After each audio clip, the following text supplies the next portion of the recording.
Selamat pagi Ibu dan teman-teman. Di sini saya akan menjelaskan materi tentang drama.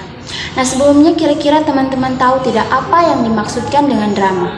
Menurut KBBI, drama adalah komposisi syair atau prosa yang diharapkan dapat menggambarkan kehidupan dan watak melalui tingkah laku atau yang biasa disebut dengan acting. Secara umum, drama merupakan satu di antara aliran sastra yang berisi tentang komponen syair atau prosa yang diharapkan dapat menggambarkan perilaku manusia di atas panggung. Lantaran menggambarkan perilaku manusia ini lekat dengan kehidupan kita sehari-hari. Di dalam drama tersebut selalu diwarnai dengan konflik atau biasa disebut juga dengan masalah, sehingga dapat menarik penonton untuk tertuju pada drama tersebut. Penampilan drama tersebut bisa dinikmati oleh para penonton, dan drama tersebut bisa menjadi seni drama yang indah dan memiliki cerita yang jelas. Nah, unsur-unsur dalam drama dibedakan menjadi dua, yaitu unsur ekstrinsik dan unsur intrinsik. Yang pertama, kita akan membahas tentang unsur intrinsik. Unsur intrinsik adalah sejumlah komponen yang akan membangun suatu karya dalam drama. Nah, unsur intrinsik ini meliputi yang pertama tema, alur, amanat, perwatakan, kemudian dialog, konflik, dan alur. Yang berikut kita akan melihat tentang tema. Tema merupakan satu di antara unsur yang paling penting dalam pementasan drama. Karena tanpa adanya tema, pementasan dalam drama tidak akan menarik. Sebab tokoh akan kesulitan dalam memerankan watak atau karakternya. Yang kedua, tokoh. Tokoh adalah individu atau seseorang yang menjadi pelaku dalam cerita tersebut.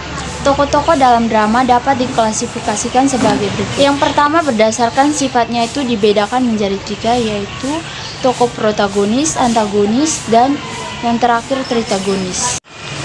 Tokoh protagonis adalah tokoh utama yang mendukung sebuah cerita. Kemudian tokoh antagonis adalah tokoh yang menentang dalam sebuah cerita. Dan yang terakhir yaitu tokoh tritagonis. Tokoh tritagonis ini sebagai tokoh pembantu baik untuk tokoh protagonis maupun antagonis. Yang kedua, berdasarkan perannya. Di sini ada tokoh sentral, tokoh pembantu, dan tokoh utama. Yang pertama, kita akan bahas tentang tokoh sentral. Tokoh sentral merupakan penyebab terjadinya suatu konflik, itu seperti protagonis dan antagonis. Berikutnya tokoh utama. Nah, tokoh utama ini tokoh yang menentang atau mendukung tokoh sentral. Itu contohnya seperti tokoh tritagonis. Sedangkan tokoh pembantu yaitu tokoh yang memegang peran pelengkap dalam mata rangkai cerita. Yang ketiga, perwatakan. Dalam sebuah drama, tokoh harus memiliki watak atau perilaku yang menonjol. Perwatakan tokoh-tokoh dalam drama digambarkan melalui dialog, ekspresi, dan tingkah lakunya. Watak para tokoh ini digambarkan melalui tiga dimensi, yaitu keadaan fisik, keadaan psikis, dan keadaan sosiologis. Yang pertama, keadaan fisik. Nah, keadaan fisik ini digambarkan melalui umur, jenis kelamin, tinggi atau pendeknya, kemudian kurus atau gemuk, dan ada ciri khusus lainnya yang menggambarkan tentang ciri fisik tersebut. Yang kedua, keadaan psikis. Nah, keadaan psikis ini digambarkan melalui watak, kemudian kegemaran, standar mental, temperamen, mental ambisi, psikologis yang dialami, dan keadaan emosi. Yang ketiga, keadaan sosiologis. Nah, keadaan sosiologis ini digambarkan melalui jabatan, kelas sosial, kemudian pekerjaannya, agama, ras, dan suku. Yang keempat, setting atau latar. Latar merupakan satu di antara unsur yang paling mendukung dalam sebuah pementasan. Biasanya, setting akan disesuaikan dengan suasana dalam cerita. Jadi, penonton akan memahami kapan, di mana, dan suasana dalam cerita tersebut. Yang berikut, dialog. Dialog merupakan percakapan yang terjadi dalam sebuah pementasan drama. Dialog ini biasanya terdiri satu tokoh dengan tokoh lainnya. Ada juga yang berupa dialog sendiri atau yang biasa disebut dengan monolog. Adanya dialog tersebut bisa menjadi penjelasan untuk jalannya sebuah cerita. Yang keenam, konflik. Konflik adalah suatu pertentangan atau masalah yang terjadi saat pementasan. Konflik ini dibedakan menjadi dua, yaitu konflik internal dan konflik eksternal. Yang pertama, konflik eksternal. Konflik eksternal adalah konflik yang terjadi antara tokoh dengan sesuatu di luar dirinya. Sedangkan konflik internal adalah konflik yang terjadi antara tokoh dengan dirinya sendiri. Yang ketujuh, alur. Alur adalah rangkaian peristiwa dan suatu konflik yang menggerakkan jalannya sebuah cerita. Alur dalam drama meliputi yang pertama, pengenalan cerita, konflik awal, kemudian perkembangan konflik, dan yang terakhir adalah penyelesaiannya. Yang kedelapan, sudut pandang.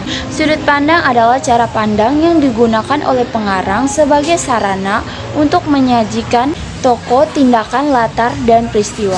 Sudut pandang adalah posisi atau di mana pengarang bercerita, apakah dia bertindak langsung atau sebagai pengobservasi di luar cerita. Nah, sudut pandang ini meliputi sudut pandang orang pertama dan sudut pandang orang ketiga. Yang terakhir, amanat. Amanat biasanya diselipkan melalui dialog-dialog yang akan diperankan oleh para tokoh. Dengan adanya amanat, penonton akan mendapatkan pesan atau pelajaran di dalam drama tersebut. Yang berikut kita masuk ke unsur ekstrinsik. Unsur ekstrinsik merupakan unsur yang datangnya dari luar, namun dia dapat mempengaruhi cerita yang disajikan.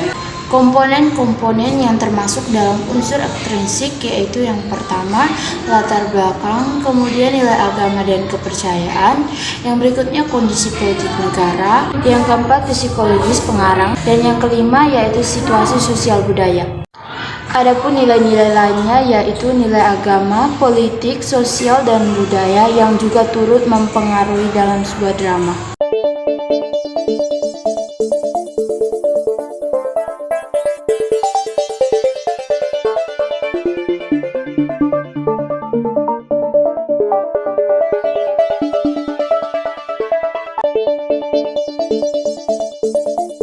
Sekian penjelasan dari saya. Terima kasih.